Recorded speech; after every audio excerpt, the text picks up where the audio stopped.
Hello and अस्सलामु अलैकुम। मैं हूं आपका मेज़बान डॉक्टर मोहम्मद यूसुफ। अपने डिजिटल चैनल पे आपको खुशामदीद कहता हूं। आज का हमारा मौजू है बेसिक रिसर्च।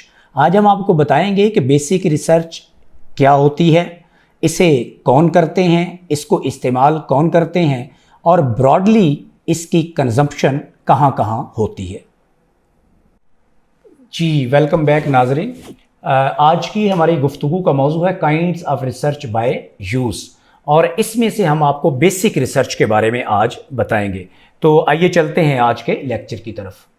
ये देखें, काइंड्स ऑफ रिसर्च यानी तहकीक की अक़साम, और kinds of research by use यानी रिसर्च की इस्तेमाल के लिहाज से कितनी काइंड्स हैं। आज हम उनमें से एक के बारे में आपको बताएंगे। मैं इसको इस स्लाइड में मेरे ख्याल में ज़्यादा वजाहत कर सकता। ये देखें जी, kinds of research by use के हवाले से हम रिसर्च को दो हिस्सों में तकसीम करते हैं। एक को हम बेसिक रिसर्च कहते हैं और दूसरी को हम अप्लाइड रिसर्च कहते हैं। और ये जो अप्लाइड रिसर्च होती है इसकी मज़ीद तीन अक़साम होती हैं। एक को हम इवैल्यूएशन रिसर्च कहते हैं, दूसरी को एक्शन रिसर्च कहते हैं और तीसरी को सोशल इम्पैक्ट रिसर्च कहते हैं। आज की हमारी गुफ्तगू का मौजू जो है वो ये बेसिक रिसर्च है। ये जो बाकी वाले मौजूआत हैं ये हम आने वाली गुफ्तगू के अंदर कवर करने की कोशिश करेंगे। तो आइए चलते हैं, पहले हम बेसिक रिसर्च पे आज गुफ्तगू करते हैं कि बेसिक रिसर्च से क्या मुराद है। सबसे पहले पर्पस ऑफ बेसिक रिसर्च, कि बेसिक रिसर्च जो है इसका मकसद क्या होता है, ये होती क्या है, इसका मकसद क्या होता है। तो the basic purpose of basic research is to advance fundamental knowledge about how the world works and, यानी जो बेसिक रिसर्च होती है ये बुनियादी तौर पे इसलिए होती है कि हम जान सकें कि ये दुनिया कैसे काम करती है, और बिल्ड यानी हम थेरीज बनाते हैं, इससे थेरीज को टेस्ट करते हैं या थेरीज को रिवाइज करते हैं, या दूसरे लफ्ज़ों में हम थ्योरेटिकल एक्सप्लेनेशंस को टेस्ट करते हैं या चेक करते हैं। हम इसको थोड़ा सा इसकी मैं वजाहत करता हूँ कि इसका मतलब क्या है। यानी जो बुनियादी तौर पे बेसिक रिसर्च होती है वो थेरीज बनाने के लिए इस्तेमाल होती है। जब थेरीज बनती हैं तो जाहिर है उनको टेस्ट भी करते हैं, बाद में आने वाली रिसर्च जो है उनको टेस्ट करती है, तो उससे या तो वो रिवाइज होती हैं या वो रिजेक्ट होती हैं, तो हम थेरीज को रिवाइज भी करते हैं। In other words, the purpose of basic communication research या research is to increase our knowledge about different communication phenomena, कि यानी जो डिफरेंट फिनोमिना हैं, डिफरेंट अप्रोचेज हैं, डिफरेंट एस्पेक्ट्स हैं, डिफरेंट स्ट्रैटेजीज हैं, उनके बारे में हमारा जो नॉलेज है उसमें इजाफा कौन करता है, वो बेसिक रिसर्च करती है। बाय टेस्टिंग, कैसे हम टेस्ट करते हैं। रिफाइनिंग, जब टेस्ट होगा तो जाहिर है उससे थेरी रिफाइन होगी, उसमें जो प्रॉब्लम है वो रिमूव होंगे। एंड एलेबोरेटिंग थेरी, यानी जब हम बेसिक रिसर्च करते हैं तो बुनियादी तौर पे जैसे मैंने यहाँ पे बात की कि हम थेरीज को बिल्ड करते हैं, फिर उनको टेस्ट करते हैं या रिवाइज करते हैं, तो ये प्रोसेस रिफाइनिंग का है। अब मैंने इसको ये देखें, ये जो साइंटिस्ट हैं इनकी मैंने ये कोट यूज की है, the purpose of basic research is to increase our knowledge about different, ये मैंने ऐड किया अपनी तरफ से वर्ड, जैसे मैंने ये ऐड किया communication phenomena by testing, refining and elaborating theory, ये हवाला मौजूद है। तो बुनियादी तौर पे जब हम कोई बेसिक रिसर्च करते हैं तो वो नया नॉलेज क्रिएट करती है। नया नॉलेज जब क्रिएट होता है तो इसका मतलब है हम कोई थेरी तख्लीक करते हैं। थेरी जब तख्लीक करते हैं तो उसको आने वाली जो रिसर्च होती है, जब उस पर मजीद उसी मौजू पे रिसर्च होती है तो वो उस थेरी को क्या करती है, रिफाइन करती है, रिवाइज करती है, सपोर्ट करती है या रिजेक्ट करती है। ये सारा प्रोसेस जो है इसको हम थेरी एलेबोरेशन कहते हैं, यानी हम थेरी को एलेबोरेट करते हैं। मैं आपको इसकी एक मिसाल देता हूँ, आपको इस बात की ज़्यादा बेहतर समझ आएगी।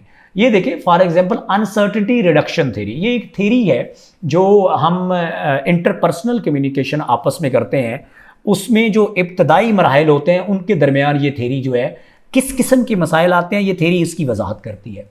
तो ये जो URT है ये प्रेडिक्ट करती है कि higher level of uncertainty cause increases in information seeking behaviour in initial interpersonal communication interactions.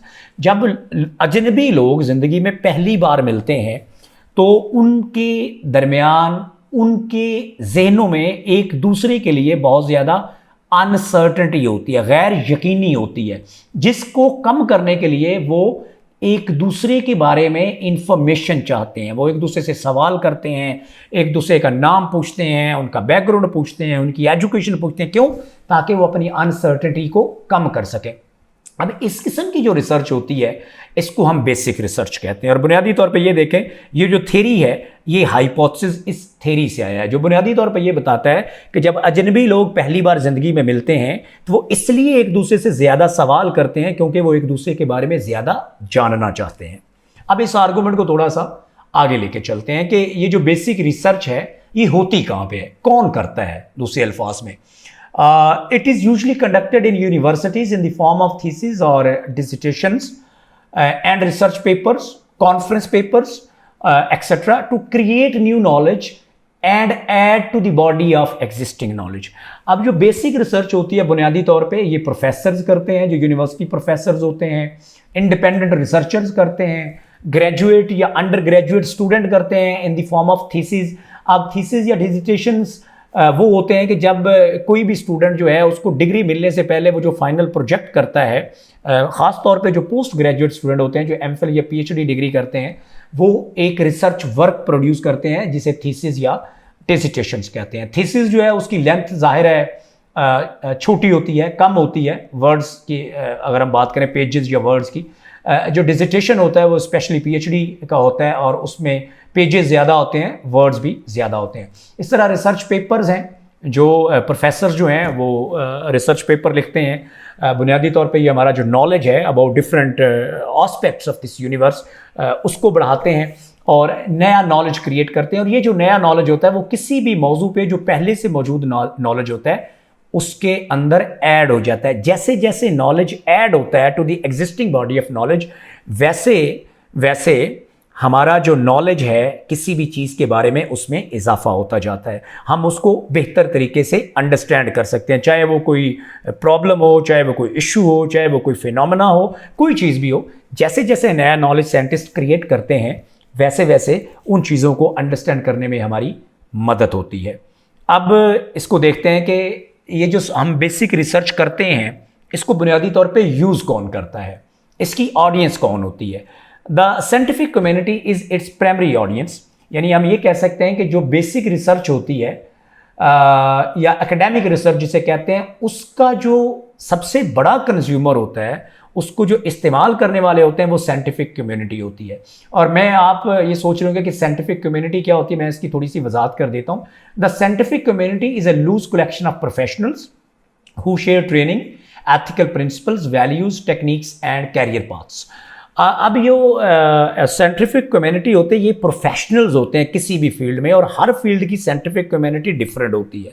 जैसे कम्युनिकेशन स्टडीज़ जो हैं इसकी साइंटिफिक कम्युनिटी डिफरेंट होगी, बायोलॉजी जो है उसकी साइंटिफिक कम्युनिटी डिफरेंट होगी, इंटरनेशनल रिलेशन जो है उनकी साइंटिफिक कम्युनिटी डिफरेंट होगी। और ये लोग जो होते हैं ये उसी फील्ड के अंदर ट्रेंड होते हैं, इनके एथिकल प्रिंसिपल्स सेम होते हैं, वैल्यूज सेम होती हैं, ये जो रिसर्च के लिए टेक्निक्स यूज़ करते हैं वो सेम होती है, और इनके जो करियर पाथ्स होते हैं वो सेम होते हैं।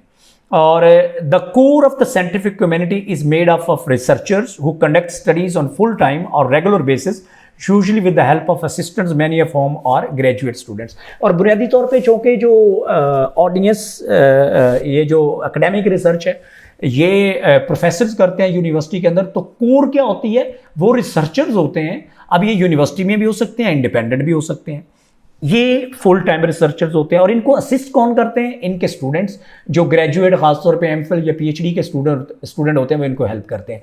अब जो साइंटिफिक कम्युनिटी का मेंबर बनने के लिए आप सोच रहे होंगे कि वो क्या शर्त है, तो बुनियादी तौर पे हम ये ख्याल करते हैं कि जब कोई शख्स जो है वो अपने मुतलका फील्ड के अंदर पीएचडी की डिग्री हासिल कर लेता है तो वो ऑटोमेटिकली साइंटिफिक कम्युनिटी का हिस्सा बन जाता है।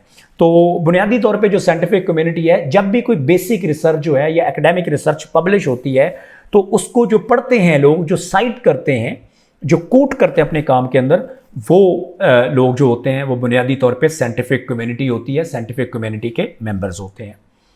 लास्ट बात जो है कि लैंग्वेज ऑफ बेसिक रिसर्च, जो बेसिक रिसर्च है इसकी लैंग्वेज कैसी होती है, तो बुनियादी तौर पे ये बहुत सिस्टमेटिक होती है चूँकि, और साइंटिफिक रिसर्च होती है जो बेसिक रिसर्च है, इसलिए इसकी जो लैंग्वेज है वो बहुत टेक्निकल होती है और बुनियादी तौर पे इसको बेहतर तरीके से वही लोग समझ सकते हैं जो साइंटिफिक कम्युनिटी के मेंबर्स होते हैं। जो उसकी वजह ये होती है कि क्योंकि उनकी नॉर्म्स जो हैं, उनके जो स्टैंडर्ड्स हैं, उनके जो एथिक्स हैं, उनके जो प्रोसीजर्स हैं, वो एक जैसे होते हैं।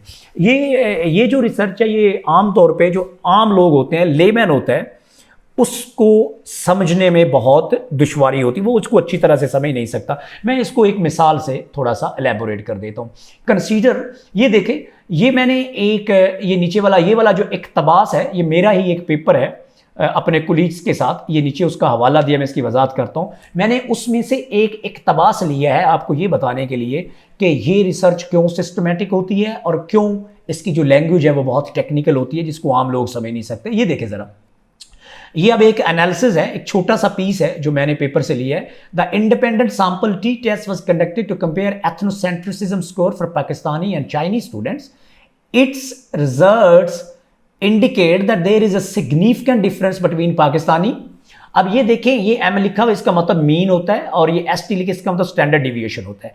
एंड चाइनीज स्टूडेंट्स, ये फिर मीन लिखा हुआ है और फिर ये स्टैंडर्ड डिविएशन लिखा हुआ है। ये टी टेस्ट की वैल्यू लिखी हुई है, और यानी ये देखें, ये डिग्री ऑफ फ्रीडम है जो ब्रैकेट के अंदर है, और ये टी टेस्ट की 6.17 जो है ये वैल्यू है, और उसके बाद पी लिखा हुआ जिसको हम सिग्निफिकेंस लेवल कहते हैं। और ये टू टेल्ड टेस्ट है, ये टेस्ट का नाम है, यानी वन टेल्ड टेस्ट होते हैं या टू टेल्ड टेस्ट होते हैं, ये टू टेल्ड टेस्ट है। और ये यूसुफ अहमद ची ख्वांग एंड रज़ा 2022 उनके पेपर से मैंने ये इक्तबास लिया है, सिर्फ ये बताने के लिए कि ये देखें, ये मीन, स्टैंडर्ड डिविएशन, ये लेमैन नहीं अंडरस्टैंड कर सकता। इस तरह ये मीन एंड स्टैंडर्ड डिविएशन, फिर ये डिग्री ऑफ फ्रीडम एक ऐसा कॉन्सेप्ट है जो वही लोग अंडरस्टैंड कर सकते हैं जो बेसिक रिसर्च कंडक्ट करते हैं। इस तरह टी की वैल्यू और इस तरह पी की वैल्यू, जिसको हम सिग्निफिकेंट लेवल ऑफ सिग्निफिकेंस कहते हैं, और फिर ये टू टेल्ड है, ये काइंड ऑफ टेस्ट है।